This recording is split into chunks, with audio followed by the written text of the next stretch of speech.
what's up, everybody? Welcome back to the New and Experienced Investor Podcast. We have an amazing show today. We're going to be talking about co-living, finally doing it, finally bringing it to the podcast. You guys have all been asking for it, so we delivered. We have an amazing guest. It's definitely a show you don't want to miss. I'm Alex Barnett. I'm one of your hosts. I'm the new guy. I'm Joe Holmes, and I'm the experienced guy and getting my sea legs back. It says Andy Holmes on there still. Oops. Oh, okay, yeah. Oops. That was last week while I was gone on my cruise. That was right. my son took over. Okay, well. So, hey, I'm back, Alex. He's back, yeah. I'm back. I forgot we did that. Yeah. Anyway, we have an amazing guest with us, and he's an out-of-state investor, mortgage broker with a very serious track record. You guys are going to love this one. Make sure to share this episode far and wide. Before we bring him on, let's remind everyone about our upcoming meetup on Monday. This coming Monday, Hangar 24, 6 o'clock. Yep. Be there, be square. And the special guest is actually going to be you. So we want you to come. Please introduce yourself. Give us your elevator speech of what you do and why you're the greatest thing since sliced bread so that everybody else hears at the meetup. I think I've got close to 50 people signed up so far. But Nice. it's early. A lot of them sign up over the weekend. Yeah, procrastinators. Last month we had you Over speaking. 100. Yeah, over 100. Yeah. We had you speaking. That's right. You were very popular. I was very popular. Yeah. How many people took Very you out to entertaining. lunch? At least like 16, 17 people. All right. Yeah. No. No. Did they? No. Oh, probably. okay. Okay. Maybe one or two. They all took you out to lunch. Yeah, I I took think you so. out and then I showed think up. so. That's right. You I don't push tagged the lunch along. thing yet. I want that to be your thing. Okay. Got it. Mine is Okay. bring me the deal or else. Well, please join us on Monday. Please. Yeah, please come. It's a great Yeah. time to connect and meet a lot of new people. Always like to remind you guys before we jump into it that this is live, and I want you to jump into the chat with any of your questions, get them answered. You got full access to us and our guest for the next hour, so take advantage. It could change your life. So let's go ahead and bring him in. He's been here, and he's ready to go. We have today Fernando Corona. Fernando, welcome to the podcast. What's Thanks. up, guys? How you doing? I am awesome. I walked in here and just insanely impressed with just how you guys prepared for everything. So just super happy to be here. Thank you. Absolutely. Yes. Yeah, Thank this you. is the #1 podcast in Laguna Hills. I believe it. Yeah, I wouldn't doubt it for a second. Yeah, this is it. We're here. Well, let's jump into it. Why don't you introduce yourself to the audience? How'd you get into real estate? What were you doing before that? What led you there? Definitely. So 5 years ago, my wife and I had a solid $65,000 saved up, and we're like, let's buy real estate in California. And we looked, and this was before we met, you guys. We didn't know about the flipping concept. We just knew about buy and hold, and we were looking just to see like, how do you buy something and hold and make money here? Like we looked for months, and it was like nothing. So from there, we said, all right, what if we looked out of state? And eventually we started looking out of state. But again, we only had $65,000. So how do we make the most amount of cash flow? Because that was the only way that we knew how to make money in real estate, the only thing that had come up on our Instagram feed. And that's when we looked into out-of-state investing and then specifically co-living. That's how we got started. Nice. Okay. And so, I mean, this was before all the hype. How did you know about co-living? How did you find out about it? Definitely pulling on the string of like the problems we were in. We had $65,000. A big problem for new investors is like, what is good cash flow? What does cash on cash return mean? What's a wholesale deal? Like there's all these like beginner terms that we didn't know the answers to. We just started like asking the questions and just learning more and more until finally we said we were looking and found $300 of cash flow with $65,000. Like, is that good? Well, like, what if we look for 500? And then we looked for 500 and we saw people that were in Tennessee, one of our old mentors, and he was buying single family homes that had basements and he was converting the basements into a secondary ADU. Or he would convert and then he would rent by the room. He would add a kitchen down there and he was making like over $1,000 of cash flow. And that was like, whoa. Oh, yeah. This is like life-changing money. And so that's what we thought at the time. Mm-hmm. And so, It still is to some people. It is. Especially if you live in Tennessee. Right, you know? right. yeah, no, for sure. Well, we can talk about that too. But so anyways, so then that's what looped us in. So we, just like you, Alex, right? You found a mentor And I think there's no better way to succeed, if you're a new investor, than learning from an experienced investor. And so we had an experienced investor take us under their wing. It was two guys, and they just showed us what they were doing. They introduced us to their contractors and their agent and everything that we needed to know, and they just connected with the right people. We made our first what we felt was risky. It was a sight unseen. We'd never visited the properties. We'd never met the agents in real life. We had never even met the mentors in real life. There's like online people that we've met. And so our parents thought, you're crazy. What do you mean you just wired $65,000 to somebody you don't even know? Like, what? Right. And so we literally did everything that our parents would just say, you're crazy. And unfortunately, it's pretty funny, right? Where stuff goes wrong when you're like, no, this is going to be great. Right. I got this the most amazing start. And then we finally go live. Like the contractor delays an extra month, finally go live, bottom floor floods. And I'm just like, sheesh, this is real estate. This is it. Yeah. And so we just learned from there. But then that year we ended up making $18,000 in net profit. Oh my God. Awesome. So the bounce back was pretty big. And that house now generates net profit $2,000 to $3,000 a month. Jeez. Which is pretty sweet. And was the cost of the house, how much was that? $165,000. Okay. It's crazy, right? And this was 15% down, 3.5% interest rate. Nice. So, oh my gosh. Yeah, we can't get that deal anymore. Yeah, for sure. That was another learning lesson. Right. That idea of like you buy and hold. Yeah. So that was cool. So that's how we got in. That's in Tennessee? That one specifically for where we were looking, because we used something called Pad Split. Right. And Pad Split wasn't in Tennessee yet. Okay. So then we had to look in what markets Pad Split was in. They were only in Florida and Atlanta. Mm-hmm. And they're in Jacksonville and Atlanta, I think. And so we just chose Atlanta as our market because that's where our mentors connected us with their people in there too. And now we needed a way to manage and get leads for our tenant base in the rent by the room model remotely, right? Without having to be there. We needed to get property managers and infrastructure set up to support us remotely. And that's why we chose Atlanta. Nice. Yeah. Atlanta seems to be a great market. There's a ton of co-living properties there, but people are still getting amazing returns. Yeah. I mean, it's solving a problem that is, kind of throughout the whole U.S., but Pad Split started in Atlanta, and it seems to be their biggest stronghold. Can you kind of like go into what Pad Split is? Maybe talk about what co-living is in general? Yeah. I mean, I co-lived in college. One of my houses, there's like 15 people in a house, and one of my rooms, there was 4 bunk beds and a loft just in one room. Wow. So co-living is not like this crazy concept. Yeah. Right? There's a lot of co-ops and everything, and like, I don't know, back in the days, I guess hippies would do this too. Mm-hmm. So now this is maybe more like institutionalized or privatized co-living, where you could profit to solve affordable housing. And so I think that is starting to come together more. And so the concept for a Pad Split is take your unused square footage in your home as an investor, and we're going to privatize affordable housing, because there's people that need affordable housing that may have not the best credit. They don't have first and last month's rent deposits. They don't even have enough for a security deposit, right? So they might have, they may not have the best credit history. And so all the studios and the single family rooms, like there's so many of those bigger institutionalized property management companies that will reject them. And if you have that big filter and they kind of go through Pad Split screening process, and then they go through a secondary screening process, which is ours, you realize that some of these people are actually good tenants and they just need a place to stay. And so we just there to provide housing. They work 1 or 2 jobs. When I went to go visit my properties, one of them, it was really sad. Like sometimes you got a single mom with a baby on her lap as she's like working. Mm-hmm. And I was like, shoot, I didn't even know there was babies in the house. but stuff like that, like that's extra rent.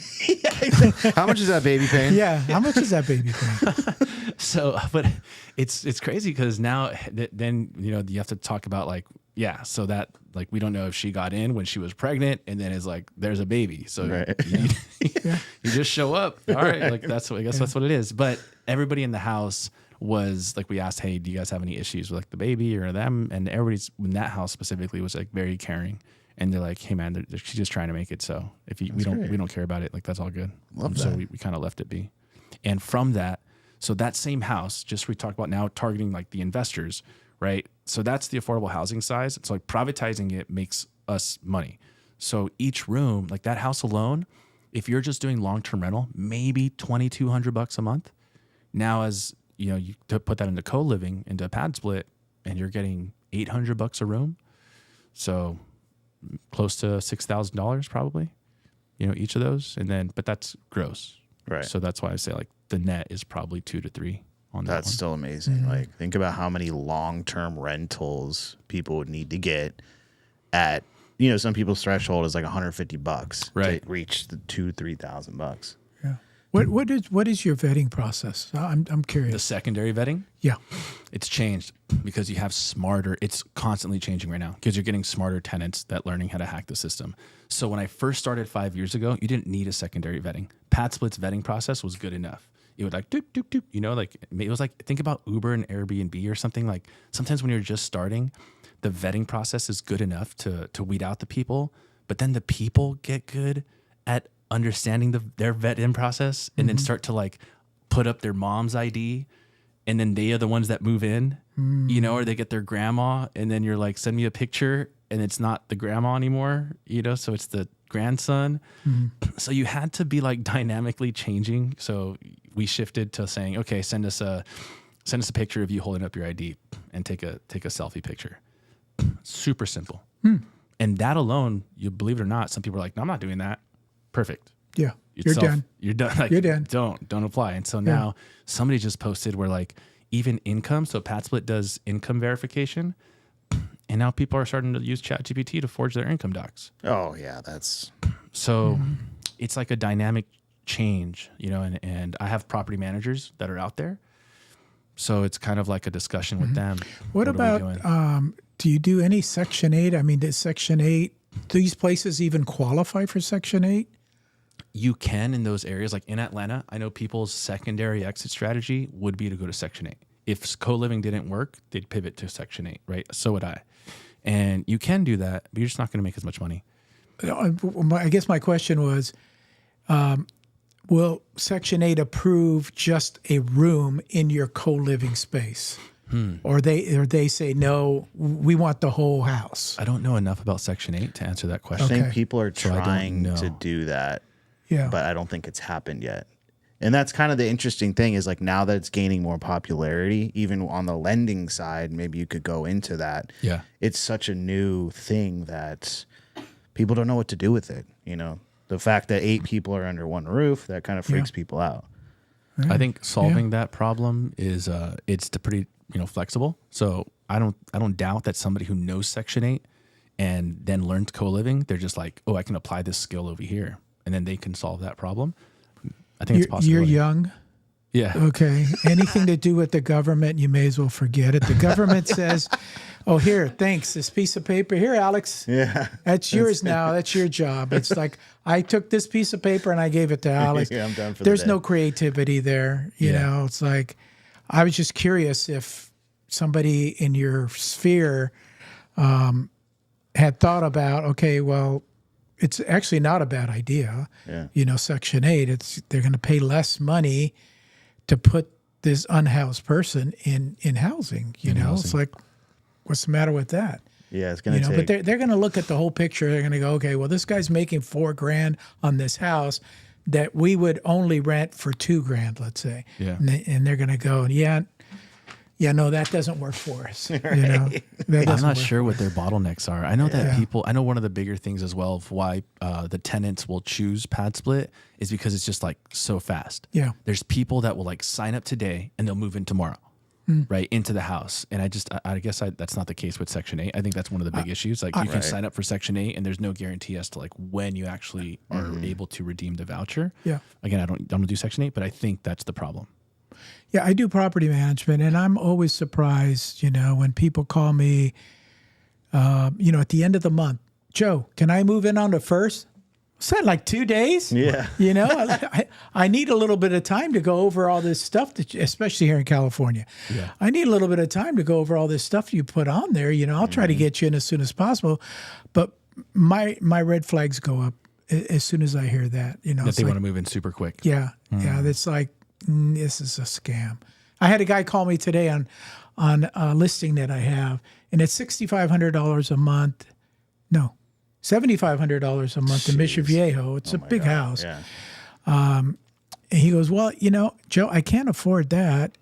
If I stay multiple years, you think that they would revise the rent? And I'm thinking, well, yeah, if we want to do this for longer, pay $8,000 for 3 years. Right. Okay. Because that way I'm not going to raise it next year.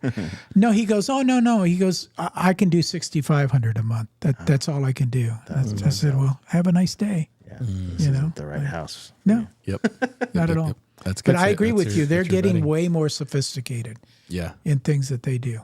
So I leave that to my property managers to try to solve through. But yeah, you definitely have to still deal with evictions and the problems that come maybe, nice. I'll talk about some pros and cons. The pros are you get more cash flow. The cons are you get more problems. Like now you got 8 people in there. It's 8 times the problems, right? And the maintenance that you have to do on a doorknob or something, things that might break faster than a normal house because you've got more usage through it. So I think just some of those things you just have to be okay with. So even though you do get more cash flow, you just might have more problems, more tickets. You can get more responses and like more issues and stuff. So that property managers have to be. I had a long-term rental property manager, fired him within 2 months. Their systems weren't equipped to handle that type of property.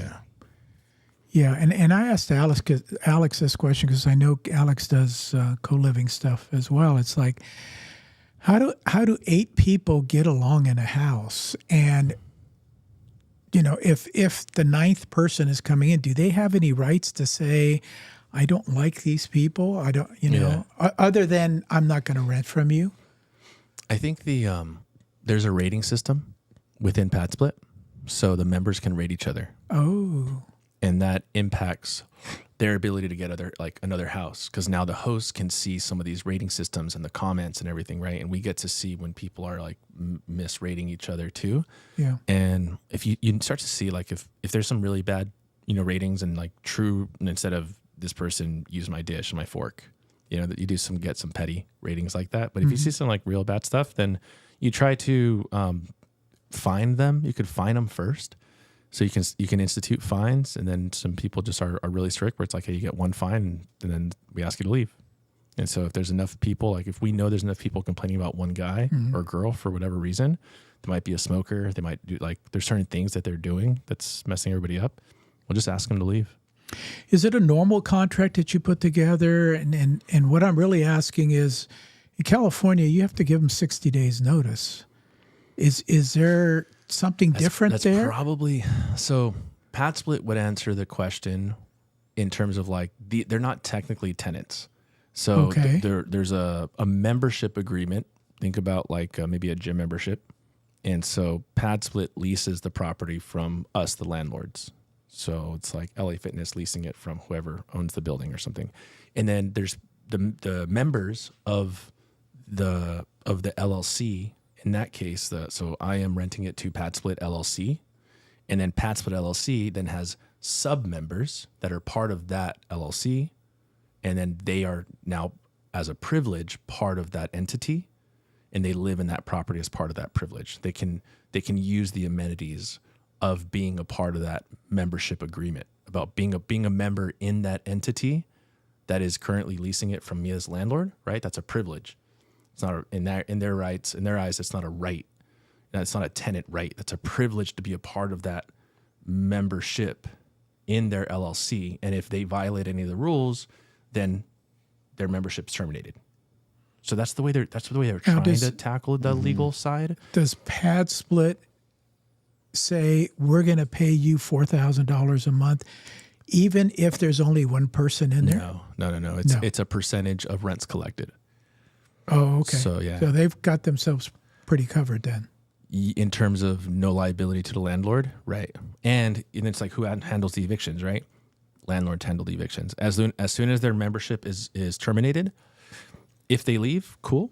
If they don't leave, then now they go through the tenant rights system.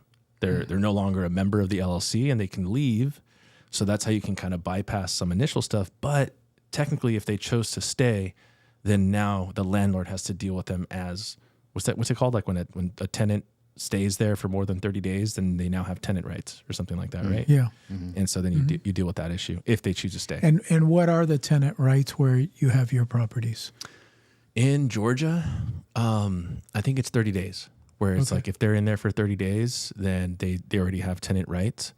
But what about the eviction process? Eviction process, man, we just did some evictions. It's like 7 or 8 months. It was Really? brutal. Yeah, it was a lot. It was very brutal. And I thought Atlanta was going to be better.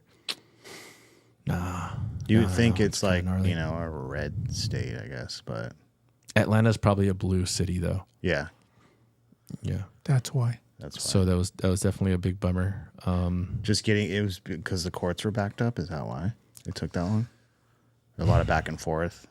Yeah, like my property manager hired an eviction company, and that eviction company was trying to go through the process of the courts and the marshals, and there's all that stuff that was going on. Getting set out dates get postponed. Right.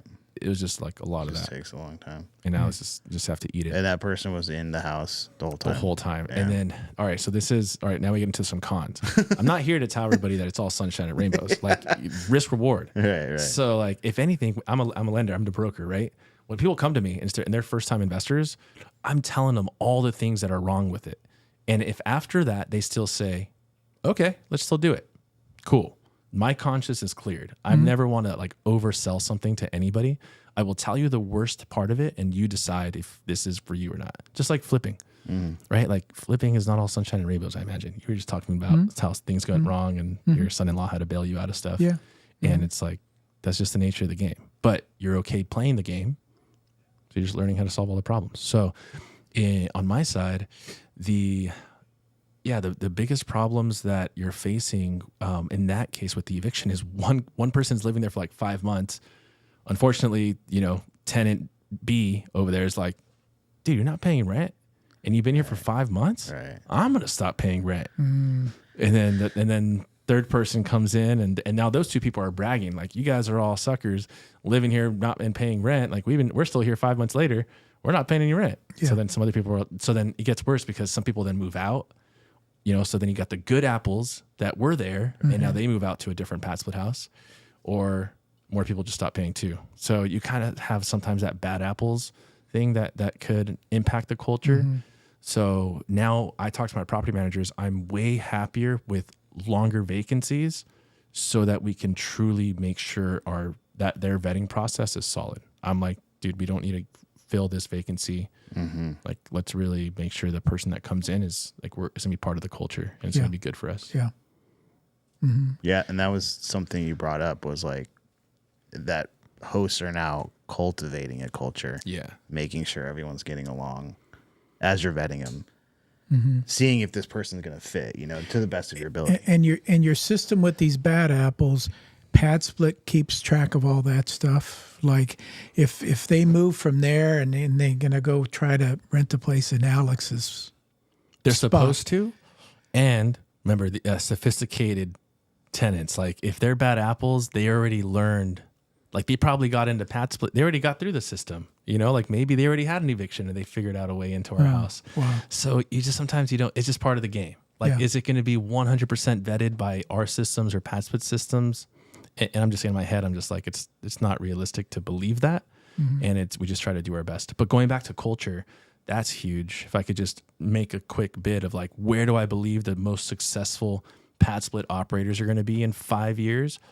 It's going to be the people that intentionally create the culture from the beginning. And so it's super simple. Like if I was just to say, we have cameras in some properties, trying to put cameras in after people moved in, bad idea.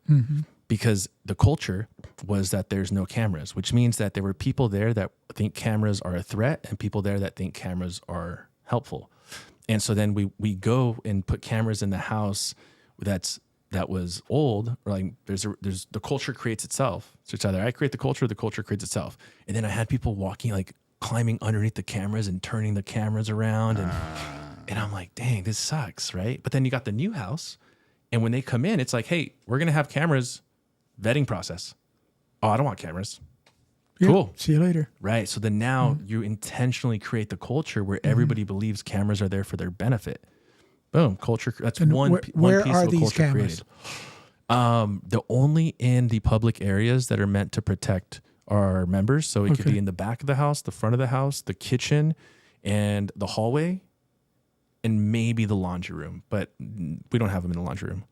But yeah, definitely the back, the front, the kitchen, and the hallway. Okay. And then again, that's there. That shouldn't be, a big objection. I standard. wouldn't think so. Oh, for if you're doing for the something, people that you want, for the culture you want to build, right? Yeah, absolutely. Yeah. Yeah. And you have men and women in one house Yeah, as well? Men and women in one house, which hasn't been a massive issue. No?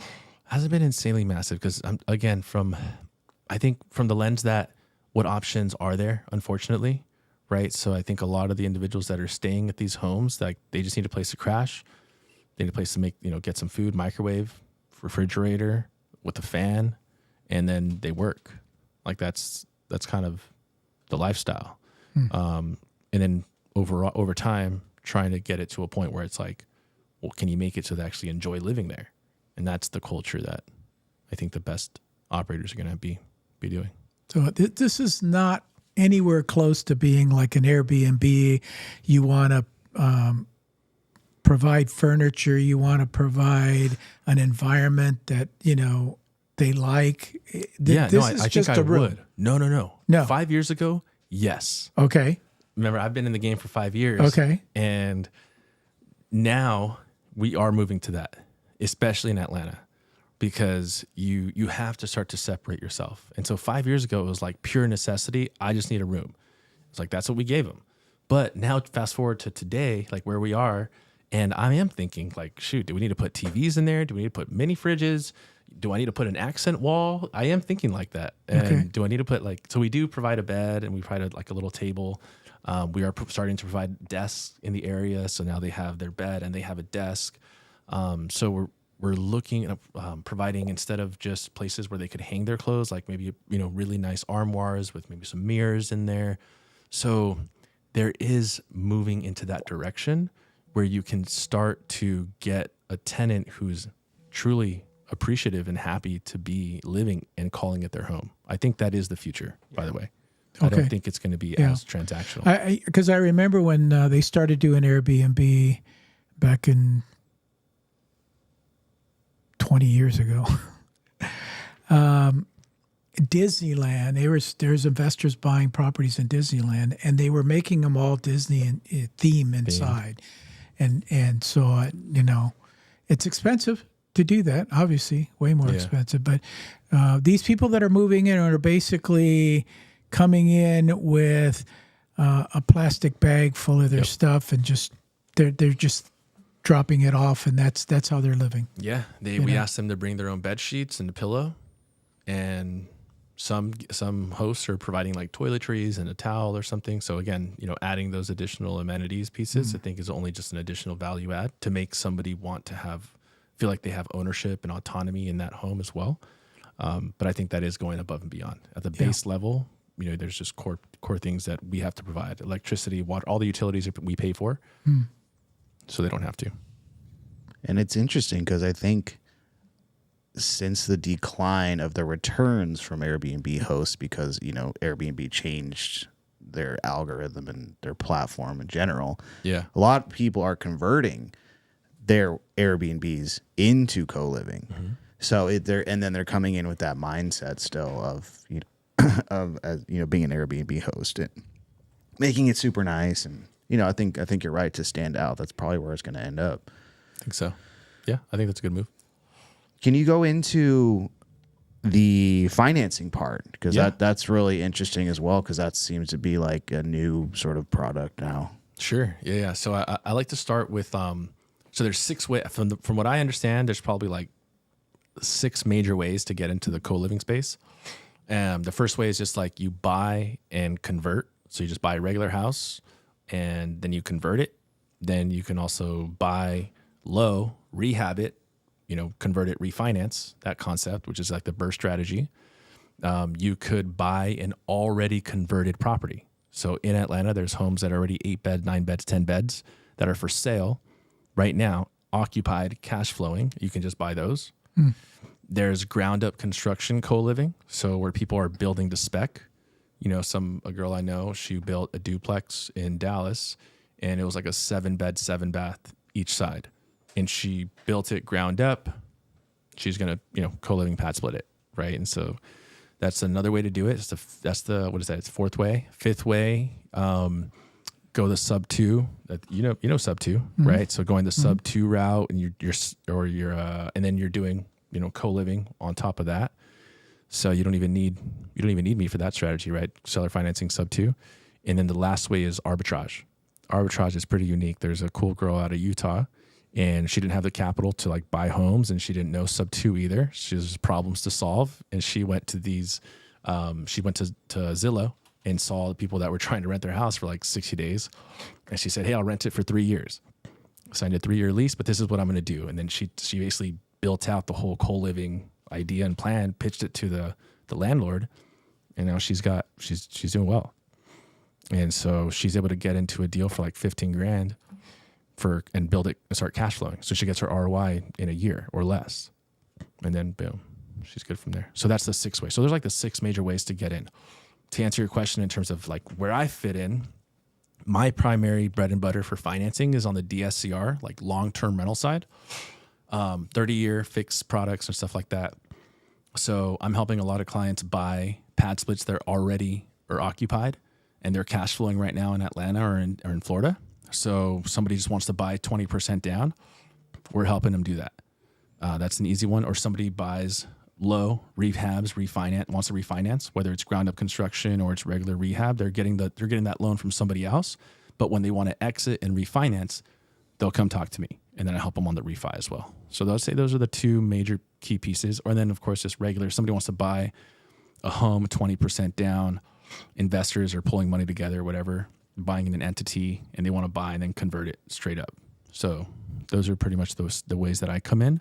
Was there like specific, I don't know how much into the weeds or details. No, that's good. What are you seeing as far as, appraisals and things like that, since it's sort of, a unique situation? Cool. Did you ever play in the commercial space, by the way? No. Joe? So, but I'm sure you've heard it where like in the commercial world, people, they'll buy in the commercial space, they'll stabilize the rents. That gives them a higher NOI, which gives them a higher appraisal. Correct. Right. So a lot of people come to me like, Fernando, man, these co-living homes are making 3 times the cash flow.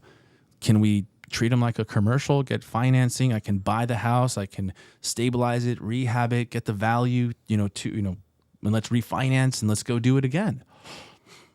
And yeah, I have to say, like, sorry that I burst people's bubble, and I'm definitely the Debbie Downer to say like we don't have a product like that, and I don't think that a product will be created, in my opinion. And the way that I say a product won't be created is because the lender in the 1 to 4 unit space, the lender's exit strategy, or the servicer, whoever buys that note, their exit strategy, if they had to foreclose, is to put it back on the market. And who's the biggest buyers of 1 to 4 unit properties? It's just regular people. Yeah. It's not always investors.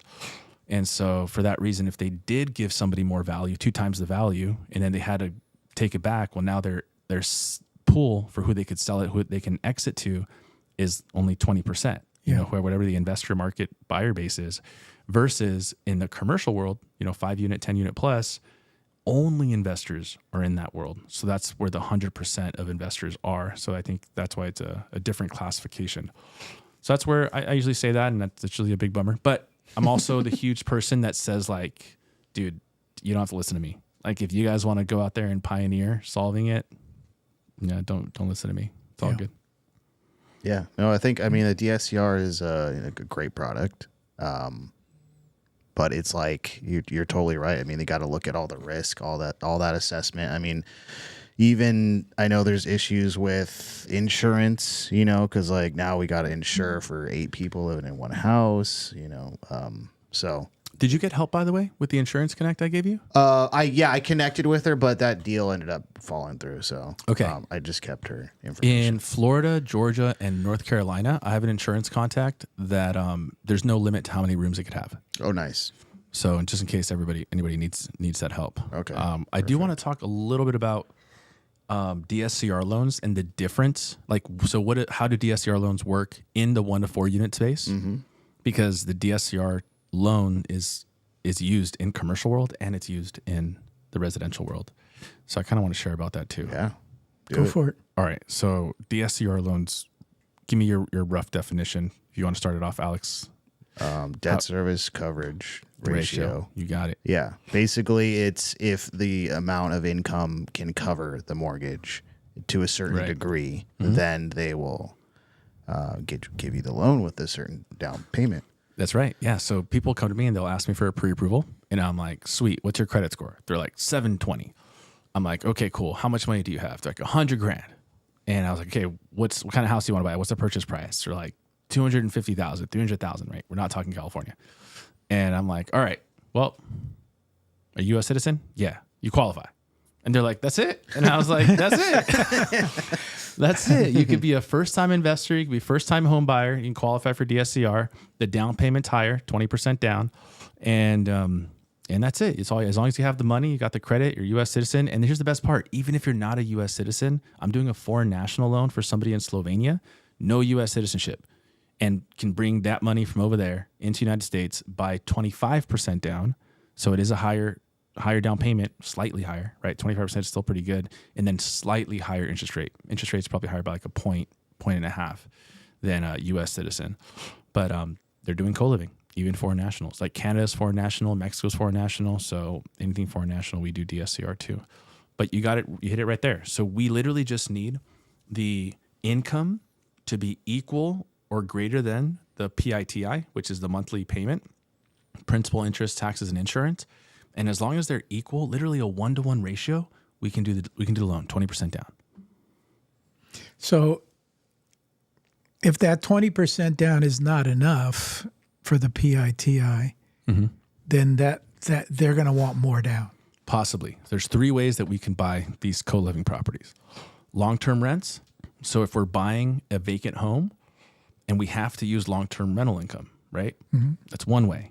But if you own one other property, even a primary, and you've had that mortgage for 12 months, we can buy using AirDNA. We can buy as if the future income of an Airbnb, and we can acquire that property as like a short-term rental style loan. And then now that could increase our rents still at that 1.0 satisfaction level. So that's how we get higher market rents. So those are 2 ways to tackle that problem. There's a few other ways to tackle it. Yeah. And what about interest rates? Interest rates right now, And points. Yeah. So we're in July of 2025. And if you're, depending on what problem we're solving, but let's just say standard 20, I mean, we're probably like low 7.125, 7.25, 20% down, credit score is 750 plus, and points 1 point. I'm usually charging 1 point, loan amount to $200,000 or more, and processing fee $1,295, underwriting fee $1,400. So pretty chill, I think, in terms of like pretty competitive on how we charge. And a lot to Alex's point when we started. It sounds very similar to the hard money loans that we get. It's like they don't really care about the individual; they care about the property, the value, the future value.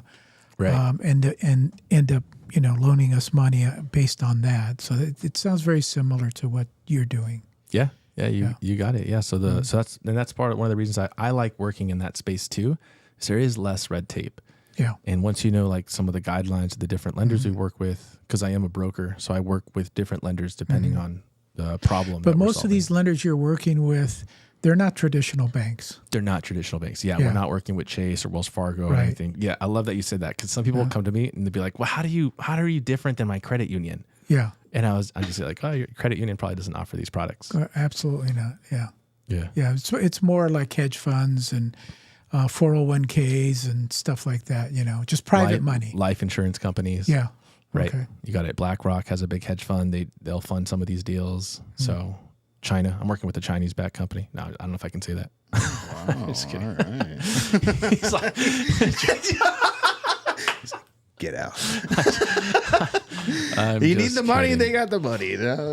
Money's money. I think we don't have to get into it, but I think China like bought a bunch of land, like, or a bunch of houses in the last 10 years or something. Yeah. So it's not me. I'm not brokering that money.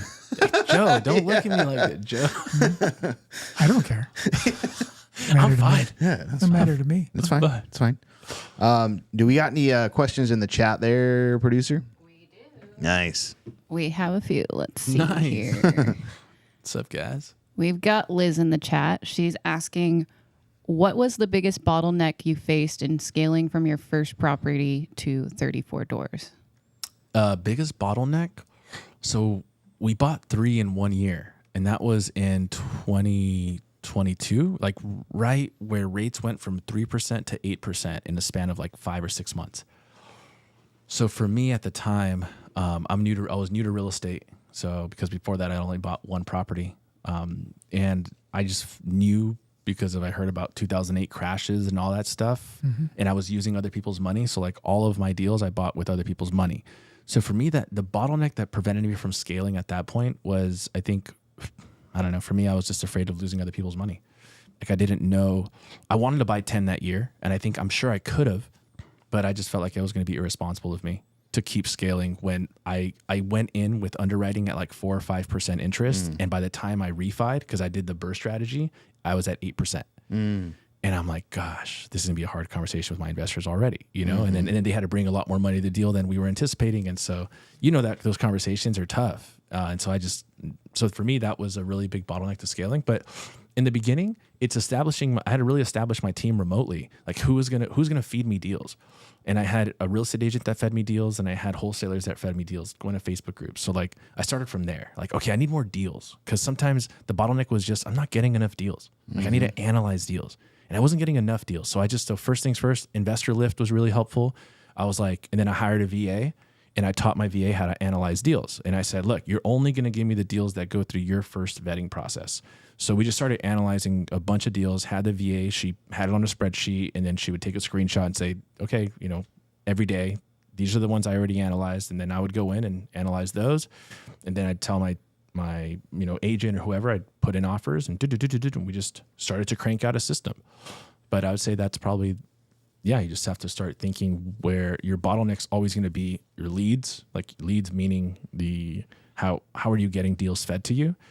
Once that bottleneck's solved, well, how are you analyzing the deals? And that becomes the next bottleneck. You know, I'm sure it's the same thing in the flip game. If you want, would you agree, Alex? Anything to add to that? No, I would agree. Yeah, it's definitely like leads. And are you afraid of losing my money? Yeah, are you kidding? I barely sleep at night. So I always got to make sure there's a fat spread. Yeah. That's why I had to teach you. Yeah. Yes. Big spreads. But yeah, it's like when you bring that into, I guess, the conversation of like there was 5 months where the interest rate went up that high. That seems insane now. And now we're just living in it, you know, kind of a mid-range. But my God, that was just... So I was pretty bummed. I think I played it well, because the other thing that I learned is in the initial piece of like scaling, and I did private money partnerships, not private money lending. This is actually going to be pretty helpful, I think, for everybody, because people ask like, oh, should I raise private money?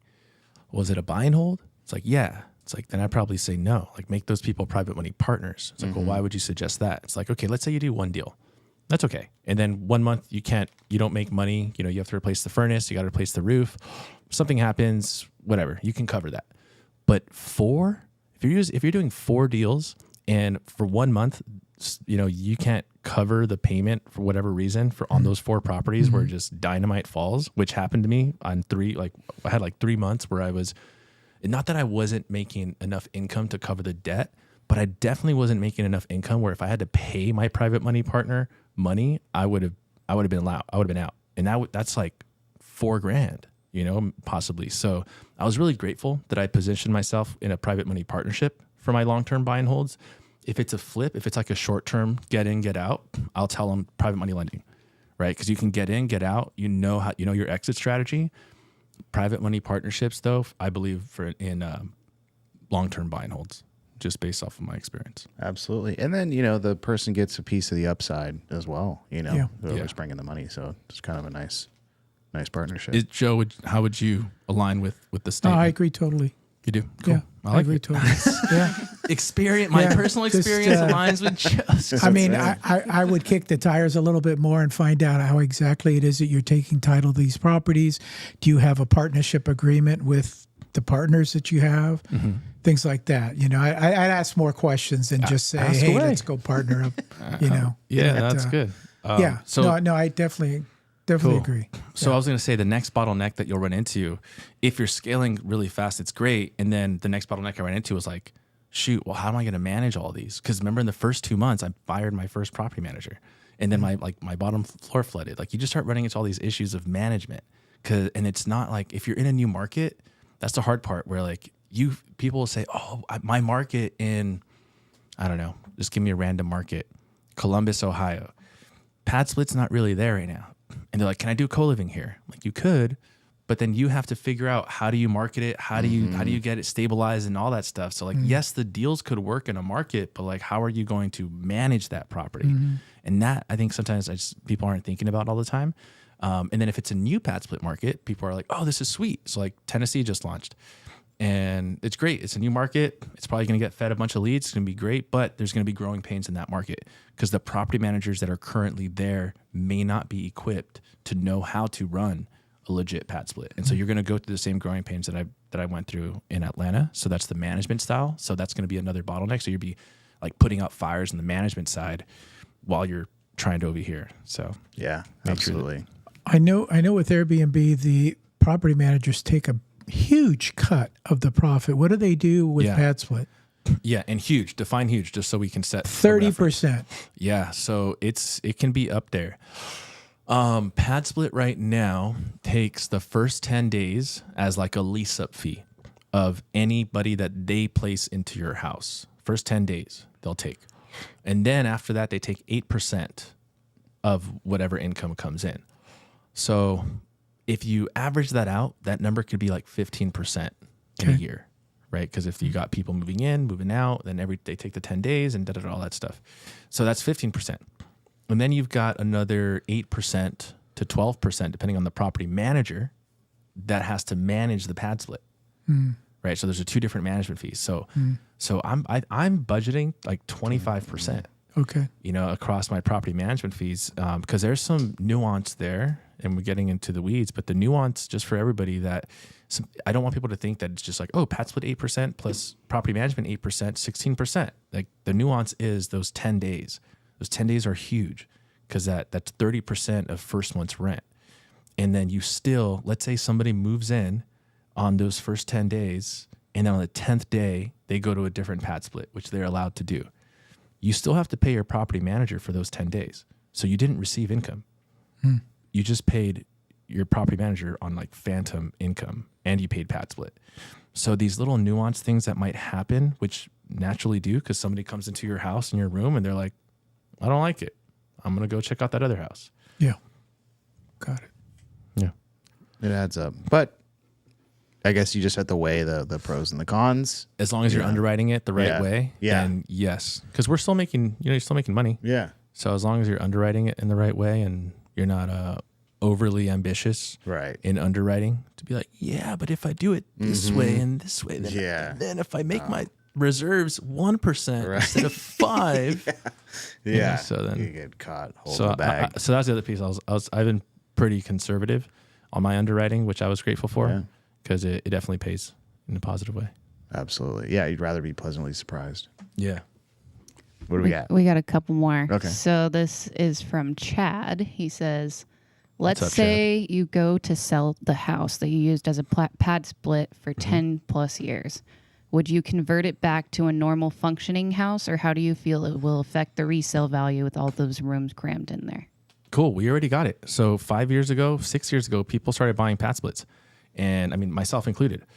5 years later, like, those houses have appreciated $150,000. And we had this one investor last year, he bought 200 pad splits, and he converted them. Last year, he sold them all. Because his asset manager, I don't know if it was like a trust or an asset manager, they just said, hey, we're going to reallocate your asset class and we're going to reposition to this other thing, whatever. And so they sold them all. So I helped sell, probably 80 of his entire portfolio. and in terms of the providing the financing for people to buy those properties. So to answer Chad's question, I think you're going to be fine. I mean, you got people that are putting in offers with appraisal gaps. So even though the property, the value is worth 300, they might be offering 320 or 310. And there's like a 10 or 20K appraisal gap, knowing the seller and the buyer know, even if this property does not appraise for 320, the buyer still has to come and cover that gap. That makes sense? Mm-hmm. So that, you're not going to get as much of like a commercial type of offer, but you wouldn't have an issue selling that property. And I think that's what Chad was asking was, do you leave it like it is, like a pad split, or do you convert it back? What? No, I think you leave it. Just leave it. Okay. Yeah, as long as you're making money from it, right? But it is tough to say. Like if you're not making money from it and you're trying to sell it, then you just have to run your numbers to say, is it going to be worth it for me to just convert it back and then sell it to a single family? Or are you making money from it, or there's the possibility of making money from it, and you could sell it to an investor? Got it. And there's agents over there that are specializing in co-living as well now. So a lot of investors that are selling their co-living properties, they already know who those agents are. They'll bring their listing to them because that agent has a bunch of buyers that are all trying to get into co-living. Okay. Yeah. That's cool. Thanks, Chad. Nice. Then we just have Stephanie. She's asking Hulk or Ozzy. They both passed away recently. We got Hulk Hogan and we have Ozzy Osbourne. Oh. I'm sorry if you're just finding out about this. I am. I need a minute. I didn't know about Hulk Hogan. Yes, today. Just today? Shoot. Yes, today. Yeah. He's 71, I believe. Wow. Which is young. Yes. Dude, my dad's 65. Yeah. Ozzy, I think, was 76. 76.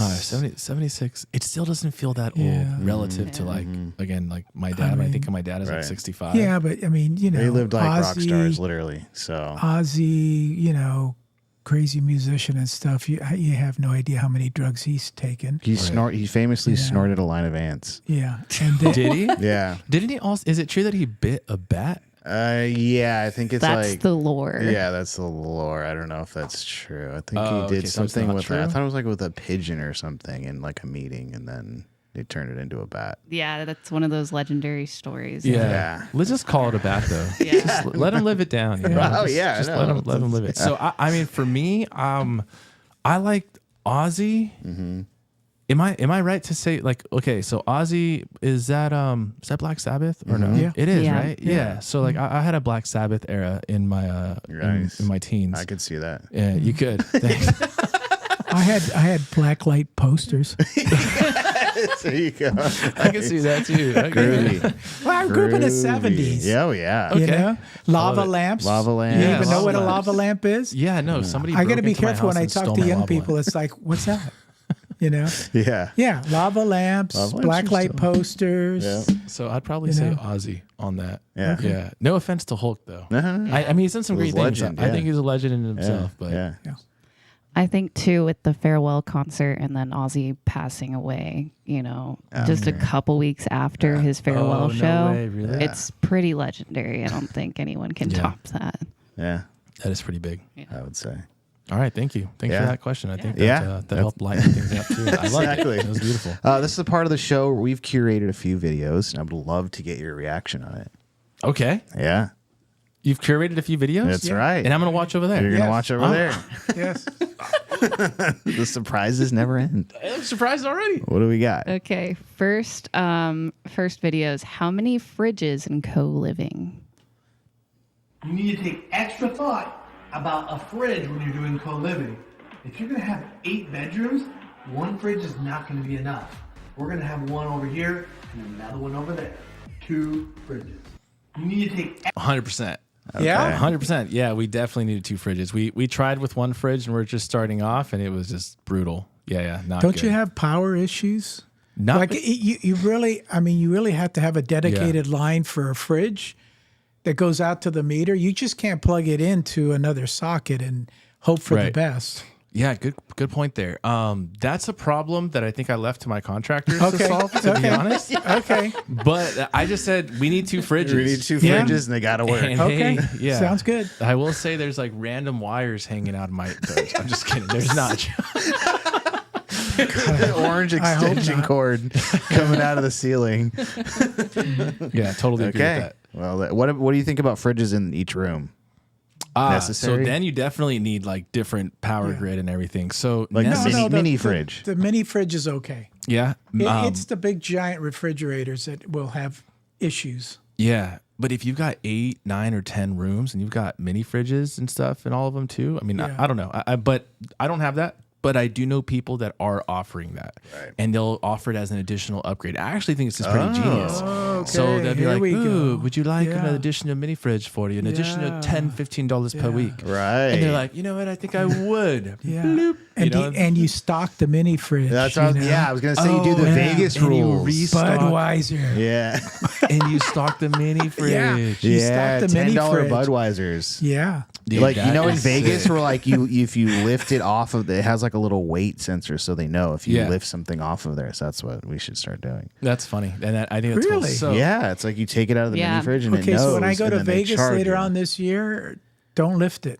Or you lift can it. do the Indiana Jones thing and bring like a bag of rocks Oh, yeah? and take it off and then Yeah. put the rocks Hey, on there. Not You like could I try can that. drink anyway, but you know. Like, you have to. Do you have to pre-measure the rocks though? yeah, it's got to be the same amount gotta of be the ounces. yeah. Yeah, go to the store, buy a can of Bud, and then get some sand in I'll a replace sock. I'll replace take that my with Bud you. Light. You go, okay, this works. Yeah. Yeah. I'll replace my warm Bud Light with their cold one. Yeah, And I'll just be like, it's the same exact Bud Light. Right. Okay, so that to your point really quick. Right. People will offer it for like $30, and then the next person they'll offer it again. Hey, would you like that in Right. your room? They'll say no. Perfect. Then they it pull it and they can go and sell it and like the same thing to somebody else, Nice. which I think is genius. That is good. For my property managers, we are going to try this. It's upgrades. And we're gonna make it a little exclusive, where like we only offer it to like 3 rooms in the house. So then people So are it's a begging little- for people it. are bidding for it. Hey, the fridge just opened up. Yeah. Snacks. You can offer snacks. Could offer you snacks. know, Yeah. like a vending machine. That's a good idea in the garage. Yeah. In the garage. Oh My God. Yeah. Come on. Yeah. Wait a second. Wait. Do you not have coin operated laundry in the house? too. No, I don't. Oh my gosh. But I think for me, I so far, I don't know. I just kind of give it as an amenity, like laundry and stuff. I think that's if you, I don't know how this works, but so far I don't. I think I think that's one of those things that you want to just have as a good experience of like being able to use their laundry. Here's my story from my dad who taught me this business. I grew up in my house with a coin operated laundry. In your parents' house? In my parents' house. Wow. He wanted to get one that he put in his other rentals. Yeah. But he had that sitting around, so he had it there. And obviously he had the the door little open mach- and the oh, quarters okay. I there. was So like, my mom wow. would just, use the same quarters over and over again. But, it's like, why not? Yeah. That's just extra income, That's right. right? Yeah. You're monetizing everything. Everything. Yeah. I do remember somebody That's told me like though, they very said convenient. the maintenance and the breakdowns on that, because it comes down to a systemic thing too, right? So those ones might break, and you just have to have the systems to know how to handle that, and that's at the property if you've got management 8 people in a house and they're all using the washer and dryer, there's a lot of wear and tear. Yeah, there's It's wear going and to level. break. Do you do 2 washers, 2 dryers, or anything? No, right now we Okay. actually only have 1 washer or dryer. So far, hasn't been an issue, and we've got 8 beds and 9 beds. Okay, and it's been fine. Yeah. Okay, 2 fridges though. moving on. What else we got? We've got problems with real estate profitability and tenant management. The bottom line is that if, as a real estate investor, if you cannot make a profit, then you cannot do bigger and better things. So it has to be profitable. As a lender, I'm not, when it comes to nonprofit or charity, that's one thing. I can decide where I want to spend however much I want each year, whether it's for animals or plants or people, it doesn't really matter. I can give of charity. But when I'm doing real estate, it has to be able to stand on its own 2 feet. Otherwise, you're going to lose it. And then everybody has to get out. So that's not good. And I was just speaking, unfortunately, with one of my tenants yesterday who missed 2 payments, which we moved him from monthly to weekly payments, even though he's on a perpetual lease. And I said, I have a Rolodex of individuals that are fighting to get your bedroom right now. So we have to figure something out. I gave him some tips and tricks. He outlined to me how he's working on his life. So, I changed jobs specifically because I wasn't able to pay my bills. So, sometimes it's not a fire and forget methodology. I challenge people that it is not. The bottom line is that Yeah. All right. So my thoughts on profitability, 100%.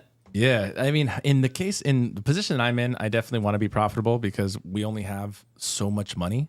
And it's like, I remember thinking, we only have $65,000 and it was my wife's money. I didn't have any money. I was unemployed and I just left my job and my wife was supporting my entrepreneurship addiction. And so that's what happened. And so we just said like, man, we only have one of these. What are we going to do with it? I have 2 questions. Would you want her to be your landlord? She seems a little cutthroat in today's era. I'm a gentle parenting type of person. And that's my next question is, do you operate these with a big heart or as a business? Yeah. No. So I manage the manager, one. I like the big heart approach just a little bit, but then just because I have a big heart doesn't mean I don't set boundaries, right? And like big heart doesn't mean weakness. So I think for me, a big heart is literally like parenting, where it's like, hey, I know that you want to have an ice cream in the middle of the night, and it's going to be hard. But we're not going to have it. Do you have any children? Yeah. I do. Yeah. In back home. I got 2. Okay. I got a 4-year-old and a 1.5-year-old. And boys, girls? Dad, girl for life, girl, dad for life right now. Yeah. And cool. which is, I love it because I get to like just give so much more love and hugs and everything. And I just feel like my sensitive side can be just, a little bit bond a little bit more with my daughters. Yeah. No, I agree. Yeah, you agree too? Yeah. What about you? 2 boys and a girl. 2 boys and a girl? Yeah. Uh-huh. And it was in that order? You had 2 boys and a girl? Yes. Nice. And two boys. She wanted a girl. I said, no, we're done. Actually, I was done with 1. Yeah. And then number 2 came along. That was my trip to Hawaii. That's how come I don't like Hawaii. Yeah, that's the worst one. Like, you don't have a choice but to give her another child. Yeah. And then I said, remember, these are back in the days where you had no clue what was coming out. Yeah. Okay. Until they actually came out. Okay. Oh, right. You couldn't do tests. No. You couldn't do any of that So you had to wait 9 months? No, we find out like this. No, I know. It's like, and so I said, okay, 1 more time, but that's it. If it's a boy, and I'm there watching, and I'm looking at this creature coming out, and I go, the head comes it's out, a boy. The head comes out first. Yeah, so it's you gotta a boy. wait. You gotta wait it's for a the boy. the other side. I'm just yelling, it's a boy. You're yelling it? I'm yelling it. It's a boy. It looks just like your father. It's a boy. Comes out. Oh my God! Thank God it was a girl. Oh, yeah. That was pretty cool. That was a beautiful moment. I love that. Amazing. That was pretty cool. And then I spoiled her. That's awesome. And then I handed her off to Ryan, my son-in-law. Yes. That's he why seems like a good guy. He's got to be flipping Yeah, 20 he is. houses to keep up. He's got pretty great stature. Yeah, and yeah. he flips. Yeah. When I made the question earlier, I was like, wait, so do you guys like just like randomly meet each other? Not like that in terms of the flip culture. Yeah, no. Like how did your daughter meet a guy who flips? My daughter. That seems kind of taught all my kids coincidental. real estate from that age, and then she met him in college or high school, college, and then he was working a regular sales job. He's making about 65, 75 here in California, and that's not going to cut it. Yeah. So he came to me one day and he says, hey, I'd really like to flip. And I go, okay, I'm not going to give you my money. I go get your tool belt and your hammer and let's go out and find a flip. And Oh, so you I taught him from the ground Wow. up. Yeah, just like my dad taught me. He didn't even give you any credit when I was telling him about it. Oh, He yeah. didn't even say. Yeah. And the first flip, we ended up making $80,000.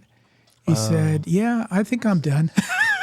I think I'm done with what I was doing. I want to do this full I'm gonna time." come over here. And so him and my daughter, pre grandson, we were buying properties at the courthouse steps, and a lot of them sight unseen, Yeah. and buying them, rehabbing them, flipping them, and it got to be where him and I just could not do all the work ourselves because he wanted to expand. They wanted to expand, and so that's when they hired a contractor, got a hard money lender, Right. and like I said, he's doing 20 proprities right now at once.